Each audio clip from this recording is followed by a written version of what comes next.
வணக்கம், நமஸ்கார், welcome back to my channel. என் பேர் உமா. இந்த வீடியோவில் இன்றைக்கி நம்ம பார்க்க போகிறது இடியோமேட்டிக் ஃப்ரேசஸ், அதாவது வழக்கு சொற்றொடர்கள். ஹிந்தியில் அதைய முஹாவ்ரே அப்படின்னு சொல்லுவாங்க. அதோட பார்ட் 2 தான் பார்க்க போகிறோம். நம்ம ஏற்கனவே பார்ட் 1 பார்த்துருக்கோம். அதோட லிங்க் நான் டிஸ்கிரிப்ஷன் பாக்ஸில் கீழே கொடுத்துருக்கேன், கண்டிப்பாக செக் பண்ணி பாருங்கள். பார்ட் 1ல் நம்ம ஒரு 6 ஃப்ரேசஸ் பார்த்தோம். அதோட கண்டினியூஷன் தான் இது. இதுலேயுமே நம்ம அந்த மாதிரி ஃப்ரேசஸ் தான் பார்க்க போகிறோம்.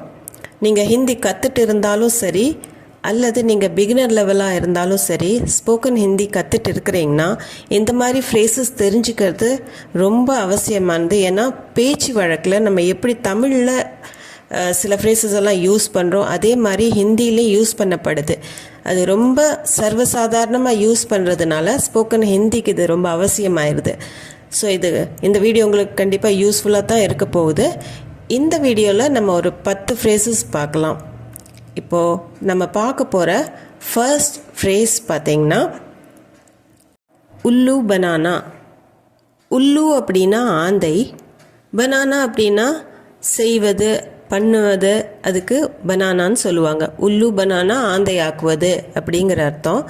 ஆனால் அதோட ஆக்சுவல் மீனிங் பார்த்திங்கன்னா முட்டாள் ஆக்குவது அப்படிங்கிறதுக்கு தான் ஹிந்தியில் உல்லு பனானா அப்படின்னு சொல்லுவாங்க. ஸோ முட்டாள் ஆக்குவது உல்லு பனானா. யாராச்சும் உல்லு பனாயா அப்படின்னு சொன்னால் அவங்கள முட்டாள் ஆக்கிட்டாங்க அப்படிங்கிற அர்த்தம் வரும். ஸோ முட்டாள் ஆக்குவது அப்படிங்கிறதுக்கு உல்லு பனானா, உல்லு பனானா. இதைய சென்டென்ஸில் பார்க்கலாம். என்னை முட்டாளாக்காதே அப்படின்னு சொல்கிறதுக்கு முஜே உல்லு மத் பனாவ். முஜே அப்படின்னா என்னை, உல்லு மத் பனாவ். உல்லு பனானா அப்படின்னா முட்டாள் ஆக்கிறது, உல்லு மத் பனாவ் அப்படின்னா முட்டாள் ஆக்காதே. இந்த மத், நஹி, இந்த மாதிரி நெகட்டிவ் வேர்ட்ஸ் எல்லாமே வினைச்சொலுக்கு முன்னாடி வரும். அதனால் இங்கே வினைச்சொல் பனாவுங்கிறதுனால அந்த மத்துங்கிறது பனாவுக்கு முன்னாடி நம்ம யூஸ் பண்ணியிருக்கிறோம். முஜே உல்லு மத் பனாவோ, என்னை முட்டாளாக்காதே, முஜே உல்லு மத் பனாவோ. செகண்ட் ஒன், ரகசியத்தை வெளிப்படுத்துவது. அதுக்கு கச்சா சிட்டா கோல்னா. கச்சா அப்படிங்கிறது முழுமையாக இல்லாமல் அரைகுறையாக இருக்கிறதுக்கு கச்சான்னு சொல்லுவாங்க. எதுவுமே வேகாமல் இருக்கிறதுக்கும் கச்சான்னு நம்ம யூஸ் பண்ணுவோம். சிட் அப்படிங்கிறது ஒரு லிஸ்ட் ஆஃப் திங்ஸ், அதுக்கு ஒரு சிட் அப்படின்னு சொல்கிறது. சிட்டா அப்படின்னா அந்த மாதிரி நிறைய லிஸ்ட் இருக்கும்போது சிட்டா அப்படின்னு ஆயிரும். கச்சா சிட்டா அந்த ஃபுல் லிஸ்டைமை முழுமையாக வெளியில் தெரியாத லிஸ்டெல்லாம் இருக்கும். அந்த முழு லிஸ்டைமை கோல்னா அப்படின்னா திறந்துருவேன், எல்லாத்துக்கும் காமிச்சிருவேன் அப்படின்னு சொல்கிறதுக்கு தான் கச்சா சிட்டா கோல்னா. அதோட மீனிங் பார்த்திங்கன்னா ரகசியத்தை வெளிப்படுத்திடுவேன். நம்ம தமிழில் எப்படி வண்டவாளம் தண்டவாளம் ஏறிடும்னு சொல்கிறோம், அந்த மாதிரி தான் இது. ரகசியங்களை எல்லோர் முன்னிலையிலும் வெளிப்படுத்துவேன். அதுக்கு சப்கே சாம்னே தும்ஹாரா கச்சா சிட்டா கோல் தூங்கா. சப்னா எல்லோரும், சப்கே சாம்னே, சாம்னேனா முன்னிலையில், முன்னாடி, சப்கே சாம்னே எல்லார் முன்னாடியும், தும்ஹாரா அப்படின்னா உன்னுடைய, கச்சா சிட்டா கோல் தூங்கா அப்படின்னா உன்னோட ரகசியத்தை பூரா நான் சொல்லிடுவேன். ஸோ கச்சா சிட்டா கோல் தூங்கா, சப்கே சாம்னே எல்லோரும் முன்னிலையிலும், தும்ஹாரா உன்னுடைய, கச்சா சிட்டா கோல் தூங்கா அப்படிங்கிறதுக்கு உன்னோட ரகசியத்தை பூரா நான் சொல்லிடுவேன். சப்கே சாம்னே தும்ஹாரா கச்சா சிட்டா கோல் தூங்கா. உன்னோட வண்டவாளம் பூரா தண்டவாளம் ஏறிடும் அப்படின்னு சொல்கிறாங்க இல்லையா, அந்த மாதிரி தான் இந்த ஃப்ரேஸும். சப்கே சாம்னே தும்ஹாரா கச்சா சிட்டா கோல் தூங்கா. இது ரொம்ப காமனான ஃப்ரேஸ் தான், நோட் பண்ணி வச்சுக்கோங்க.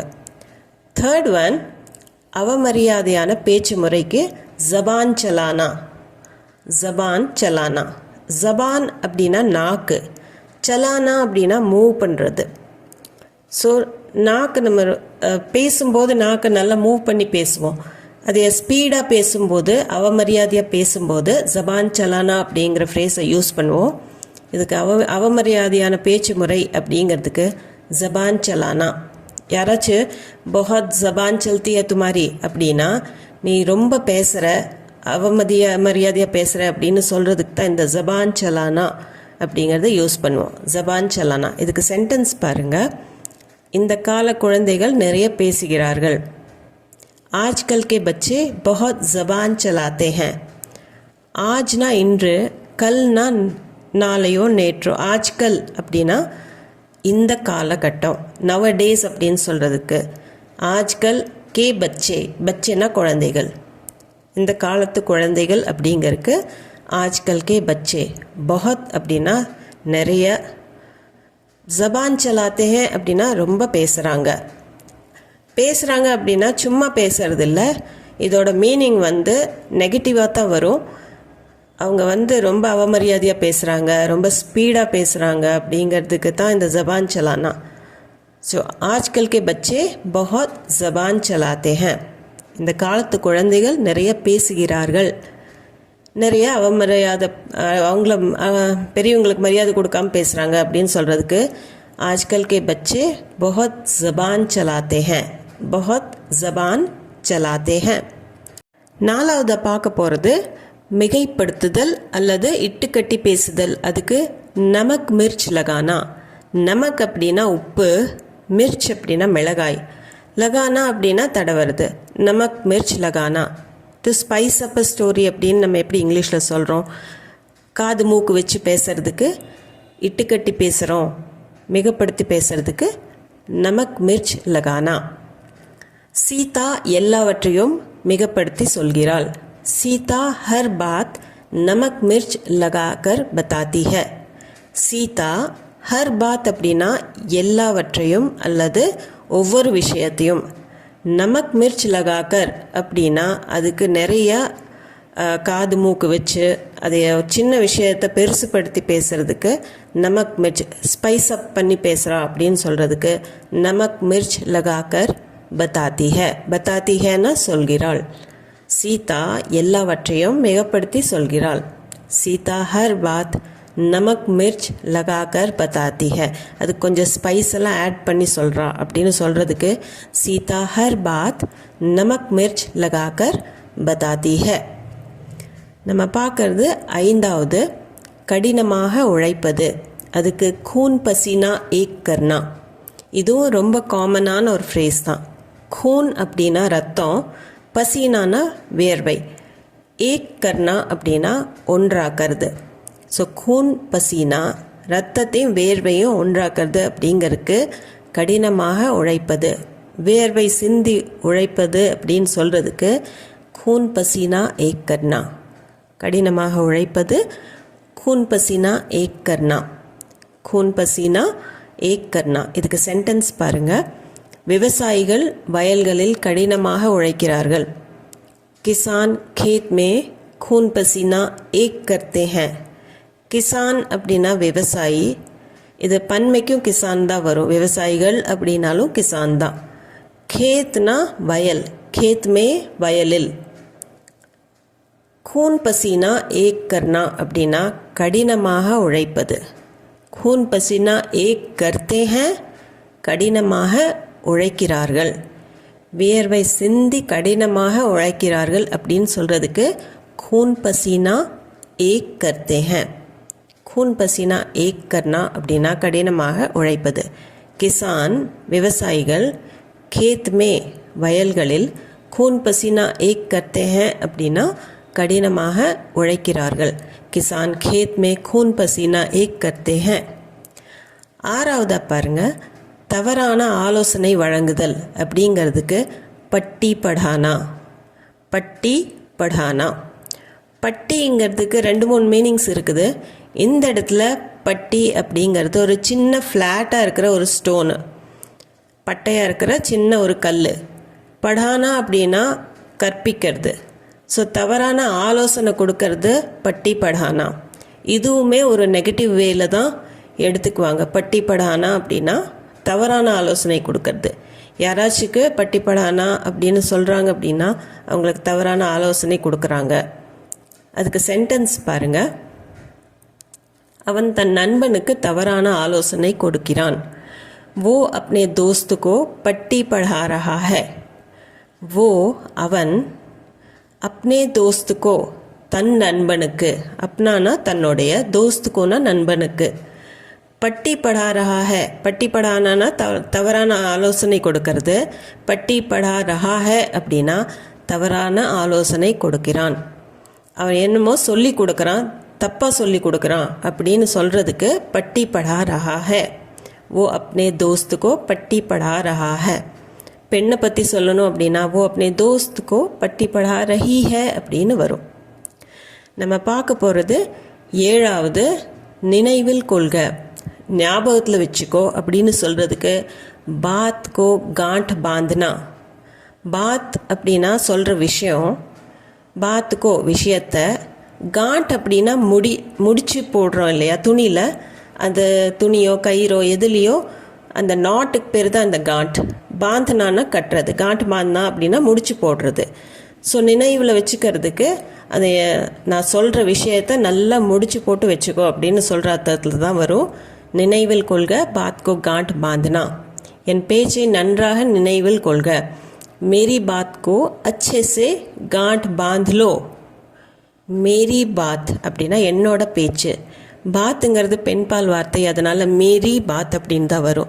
மேரி பாத் கோ அப்படின்னா என் பேச்சை, அச்சே சே நன்றாக, காண்ட் பாந்த்லோ அப்படின்னா நினைவில் வச்சுக்கோ, நல்லா ஞாபகத்தில் வச்சுக்கோ, மறந்துடாத, நல்லா நினைவில் வச்சுக்கோ அப்படின்னு சொல்கிறதுக்கு மேரி பாத் கோ அச்சே சே காண்ட் பாந்த்லோ.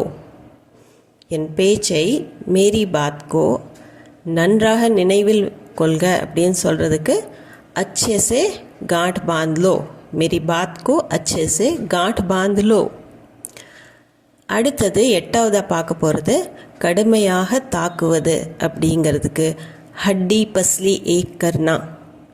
ஹட்டி அப்படின்னா நம்மளோட எலும்பு, பஸ்லி அப்படின்னா ரிப் கேஜ், அதாவது நம்ம விலா எலும்பு கூண்டு அப்படின்னு சொல்கிறோம் ரிப் கேஜை, அதை தான் பஸ்லிம்பாங்க. ஸோ ஹட்டி எலும்பு, விலா எலும்போட கூண்டை பஸ்லிம்பாங்க. ஏக் கர்னா ரெண்டையும் ஒன்றாக்கிறது. ஏக் கர்னானா ஒன்றாக்கிறது, அதாவது எலும்பை முறிச்சு எல்லாத்தையும் ஒன்றாக்கிடுவேன் அப்படின்னு சொல்கிறது. கடுமையாக தாக்கிறதுக்கு எலும்பு முறியறது இல்லை, அதோட அர்த்தம் கடுமையாக தாக்குவது. ஹட்டி பஸ்லி ஏக் கர்னா. ரமேஷ் திருடனை கடுமையாக தாக்கினான். ரமேஷ் நே चोर की हड्डी पसली एक कर दी. ரமேஷ் நேனா ரமேஷ், சோர் கி, சோர்னா திருடன், சோர் கி அப்படின்னா திருடனுடைய, ஹட்டி பஸ்லி எலும்பு, விழா எலும்பு எல்லாத்தையுமே ஏக் கருதி அப்படின்னா ஒன்றாக்கிட்டான். அதோட அர்த்தம் எலும்பை முறிக்கிறதுங்கிற அர்த்தம் வராது, கடுமையாக தாக்கிட்டான் அப்படிங்கிற அர்த்தம் தான் வரும். ரமேஷ் நே சோர் கி ஹட்டி பஸ்லி ஏக் கர்தி அப்படின்னா ரமேஷ் திருடனை கடுமையாக தாக்கினான். சில பேர் கோவத்துலேயுமே நல்லா அடித்து போடுவேன் அப்படின்னு நான் ரொம்ப அடிச்சிருவேன் அப்படின்னு சொல்கிறதுக்கே மெத்த மாதிரி ஹட்டி பஸ்லி ஏக் கருதுங்க அப்படின்னு சொல்லுவாங்க. கடுமையாக தாக்கிறதுக்கு ஹட்டி பஸ்லி ஏக் கர்னா. 9வதாக நம்ம பார்க்க போகிறது நூலிழையில் தப்பிப்பது. பால் பால் பச்னா. பால் அப்படின்னா முடி, பால் பால் அப்படின்னா அதை ஸ்ட்ரெஸ் பண்ணி சொல்கிறதுக்காகத்தான், அந்த ஹேரோட பிரெத்தை. பச்னா அப்படின்னா தப்பிக்கிறது. ஸோ ரொம்ப நேரோ எஸ்கேப் அப்படின்னு சொல்கிறதுக்கு தான் பால் பால் பச்னா. நூல் இழையில் தப்பிப்பது பால் பால் பச்னா. பால் பால் பச்னா பை ஹேர்ஸ் பிரெட் அப்படின்னு இங்கிலீஷில் சொல்கிற மாதிரி. இதுக்கு சென்டென்ஸ், அவள் விபத்திலிருந்து நூல் இழையில் தப்பித்தாள். वो दुर्घटना से बाल बाल बची. वो இந்த இடத்துல அவள்.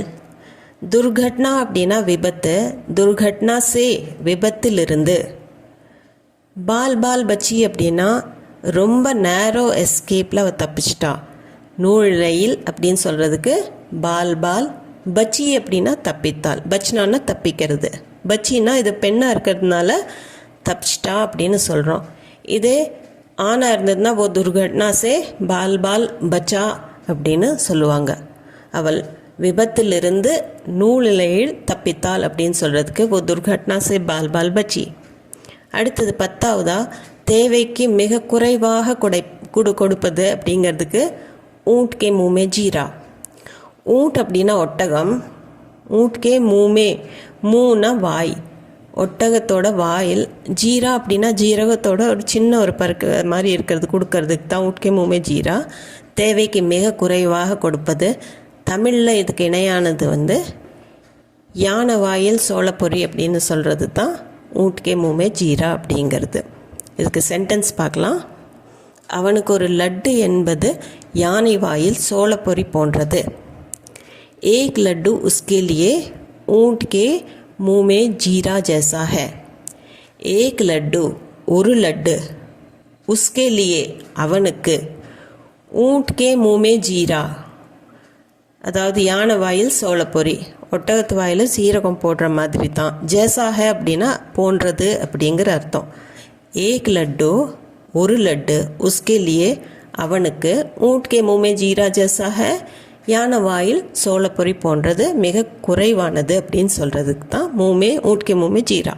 இப்போது சீக்கிரமாக ஒரு ரீகேப் பார்த்துடலாம். முட்டாளாக்குவது உல்லு பனானா. உல்லு பனானா ரகசியத்தை வெளிப்படுத்துவது. கச்சா சிட்டா கோல்னா, கச்சா சிட்டா கோல்னா அவமரியாதையான பேச்சு முறை. ஜபான் சலானா, ஜபான் சலானா. நாலாவதாக நம்ம பார்த்தது மிகப்படுத்துதல், இட்டுக்கட்டி பேசுதல். அதுக்கு நமக் மிர்ச் லகானா, நமக் மிர்ச் லகானா. ஐந்தாவதாக நம்ம பார்த்தது கடினமாக உழைப்பது அப்படிங்கிறதுக்கு खून पसीना एक करना, खून पसीना एक करना. ஆறாவதாக பார்த்தது தவறான ஆலோசனை வழங்குதல் அப்படிங்கிறதுக்கு பட்டி படானா, பட்டி படானா. நம்ம பார்த்த ஏழாவது நினைவில் கொள்க அப்படிங்கிறதுக்கு பாத் கோ காண்ட் பாந்தனா, பாத் கோ காண்ட் பாந்தனா. எட்டாவதாக நம்ம பார்த்தது கடுமையாக தாக்குவது. ஹட்டி பஸ்லி ஏக் கர்னா, ஹட்டி பஸ்லி ஏக் கர்னா. ஒன்பதாவதாக பார்த்தது நூலிழையில் தப்பிப்பது.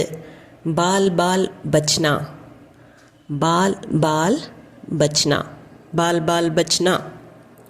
கடைசியாக பத்தாவதாக பார்த்தது தேவைக்கு மிக குறைவாக கொடுப்பது. ஊட்கே மூமே ஜீரா, யானை வாயில் சோளப்பொரி. ஊட்கே மூமே ஜீரா. இந்த வீடியோ உங்களுக்கு யூஸ்ஃபுல்லாக இருந்திருக்கும்னு நம்புகிறேன். நிறைய புதுசாக இருக்கிற ஃப்ரேசஸும் நீங்கள் கற்றுருப்பீங்க அப்படிங்கிற ஒரு நம்பிக்கை இருக்குது. இது சம்மந்தமான டவுட்ஸ், கொஷன்ஸ் எதுவாக இருந்தாலும் கமெண்ட் செக்ஷனில் கமெண்ட் பண்ணி கண்டிப்பாக சொல்லுங்கள். அது போக நம்ம சேனலுக்கு நீங்கள் புதுசாக இருந்தீங்கன்னா சேனலில் மறக்காமல் சப்ஸ்கிரைப் பட்டன் அமைத்தி சப்ஸ்கிரைப் பண்ணிக்கோங்க. வீடியோ பிடிச்சிருந்தா லைக் பண்ணிவிட்டு ஹைப் பாயிண்ட்ஸ் கொடுத்துட்டு ஷேரும் பண்ணிக்கோங்க. உங்கள் ஃப்ரெண்ட்ஸ் அண்ட் ஃபேமிலி சர்க்கிளில் யாருக்கும் தேவை இருந்ததுன்னா கண்டிப்பாக அவங்களுக்கு ஷேர் பண்ணுங்கள். நான் மீண்டும் உங்களை ஒரு வீடியோவில் சந்திக்கிறேன். தேங்க்யூ ஃபார் வாட்சிங்.